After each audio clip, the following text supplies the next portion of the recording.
തിങ്കളാഴ്ച 11 മണിക്ക് മുമ്പ് ക്യാഷ് കൊണ്ടുവരും. തിങ്കളാഴ്ച 11 മണിക്ക് മുമ്പ് ക്യാഷ് കൊണ്ടുവരും. ശ്രീചിത്രയിൽ ജോലി വാഗ്ദാനം ചെയ്ത് തട്ടിപ്പ് നടത്തിയ സംഭവങ്ങളും അതിലെ ഇരകളുടെ അവസ്ഥയും കഴിഞ്ഞ കുറച്ച് ദിവസങ്ങളായി മാതൃഭൂമി ന്യൂസ് പുറത്തു വിട്ടുകൊണ്ടിരിക്കുകയാണ്. ഇന്ന് നമ്മുടെ ഒപ്പം ഉള്ളത് ഒരു തിരുവനന്തപുരം സ്വദേശിയായിട്ടുള്ള ഒരു പോറ്റിയാണ്.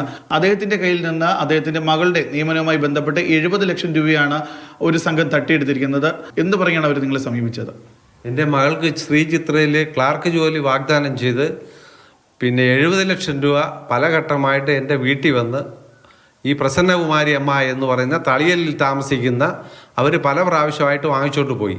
പല പ്രാവശ്യം വീട്ടിൽ ചെന്ന് ഞാൻ എൻ്റെ ഫാമിലിയായിട്ട് പ്രശ്നം ഉണ്ടാക്കിയ സമയത്ത് എനിക്ക് 21 ലക്ഷം രൂപ ബാക്കി തന്നു. ഇനി 49 ലക്ഷം രൂപ തരാനുണ്ട്. 2022 മെയ്യിലാണ് ഇവർ ഫസ്റ്റിൽ എൻ്റെ നിന്ന് ഈ പേരും പറഞ്ഞ് ആദ്യമായി കാശ് വാങ്ങിക്കുന്നത്.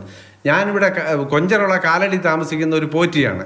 എന്നെ അമ്പലത്തിൽ വന്ന് പറഞ്ഞ് എൻ്റെ വിശദങ്ങൾ ചോദിച്ചു മനസ്സിലാക്കി എൻ്റെ വീട്ടിൽ വന്ന് എന്നെ ട്രാപ്പിൽപ്പെടുത്തി പല പ്രാവശ്യമായിട്ട് എൻ്റെ ഈ കാശ് അവർ വാങ്ങിച്ചതിനൊക്കെ ശ്രീചിത്രയുടെ പേരിൽ പ്രോംസറി നോട്ട് 500 രൂപ പത്രത്തിൽ എഴുതിയിട്ടുണ്ട്. അവർ തന്ന എൻ്റെ എല്ലാ റെക്കോർഡും ഡോക്യുമെൻറ്റ്സുകളും കംപ്ലീറ്റ് ഉണ്ട്.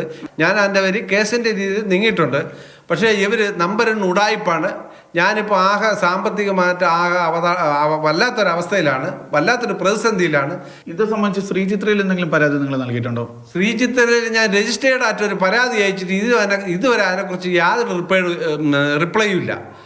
ശ്രീചിത്ര അയച്ചതിൻ്റെ അക്നോളജ്മെൻറ്റ് ഞാൻ കൈപ്പറ്റി എന്നുള്ളതല്ലാതെ എനിക്ക് അവർ പിന്നെ അന്വേഷിക്കുമോ, ഞാൻ പല പ്രാവശ്യം അതിനെക്കുറിച്ച് അന്വേഷിക്കാൻ ശ്രമിച്ചെങ്കിലും യാതൊരു റിപ്ലൈ ഇല്ലാത്തതുകൊണ്ട് ഞാൻ കേസിൻ്റെ രീതിയിൽ തിരിഞ്ഞ് ആ ഒരു ഘട്ടത്തിൽ നിൽക്കുകയാണ്. ഇപ്പോൾ പ്രസന്നയുടെ ഭർത്താവ് പത്മകുമാറും മകൻ അഭിമന്യുവും മകൾ അഭിരാമിയും ഈ പ്രസന്നകുമാരി അമ്മയും കൂടെ ചേർന്നുകൊണ്ടുള്ള ഒരു കുടുംബസമേതമുള്ള നാട്ടുകാരെ പറ്റിച്ച് ജീവിക്കുന്ന ഒരു പ്രവണതയാണ് ഇവർ കാണിക്കുന്നത്.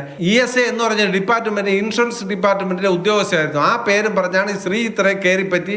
അവിടെ സാധാരണ ഐഡൻറ്റി കാർഡൊക്കെ ഉണ്ടെങ്കിൽ മാത്രമേ അകത്ത് കയറാൻ പറ്റുള്ളൂ. ഇവർ ഈ ഇൻഷുറൻസ് ഡിപ്പാർട്ട്മെൻറ്റിലായതുകൊണ്ട് ഇവർ ഇവിടുത്തെ ഐഡൻറ്റി കാർഡ് വെച്ച് ഈ ചിത്രയ്ക്കകത്ത് നമ്മൾ എന്തൊക്കെ പലവട്ടം കയറി പോയിട്ടുണ്ട്. പക്ഷേ ആ ഡിപ്പാർട്ട്മെൻറ്റിലും തിരക്കിയപ്പോഴും ഇവർ 33 ലക്ഷം രൂപ അവരവിടുന്ന് കമത്തി അവിടുന്ന് സർവീസിൽ നിന്ന് ടെർമിനേറ്റ് ചെയ്തു എന്നാണ് ഏറ്റവും കൂടുതൽ അറിയാൻ സാധിച്ചത്. അപ്പോൾ ഈ ആകപ്പാടെ ഇപ്പോൾ മാനസികമായിട്ട് വലിയൊരു വിഷമത്തിൽ കഴിയുന്ന ഒരു കുടുംബമാണ് നമ്മുടെ അവസ്ഥ. ശ്രീചിത്രയിൽ ജോലി വാഗ്ദാനം ചെയ്ത് കൊഞ്ചറയുള്ള സ്വദേശിയായ പോറ്റിയെ പറ്റിച്ചിരിക്കുന്ന പ്രസന്നകുമാരി അമ്മ എന്ന് പറയുന്ന വ്യക്തിയാണ്. കഴിഞ്ഞ ദിവസങ്ങളിൽ നമ്മൾ പുറത്തുവിട്ട വാർത്തകളിലെല്ലാം ഉണ്ടായിരുന്ന ആളല്ല ഈ ഒരു സംഘത്തിലുള്ള. അതുകൊണ്ട് തന്നെ ഇവരെല്ലാം ഇനി ഒരു ശൃംഖലയുടെ ഭാഗമാണെന്നാണ് ഇനി അന്വേഷിക്കുന്നത്. എന്തായാലും ഈ കുടുംബം ഇപ്പോൾ ശ്രീചിത്രയിൽ പരാതി നൽകിയിട്ടുണ്ട്. പക്ഷേ അവരുടെ ഭാഗത്തു നിന്ന് യാതൊരുവിധ പ്രതികരണവും ഇതുവരെ ഉണ്ടായിട്ടില്ല. സുജിത് തോമസിനൊപ്പം ജിബിൻ JB, മാതൃഭൂമി ന്യൂസ്, തിരുവനന്തപുരം.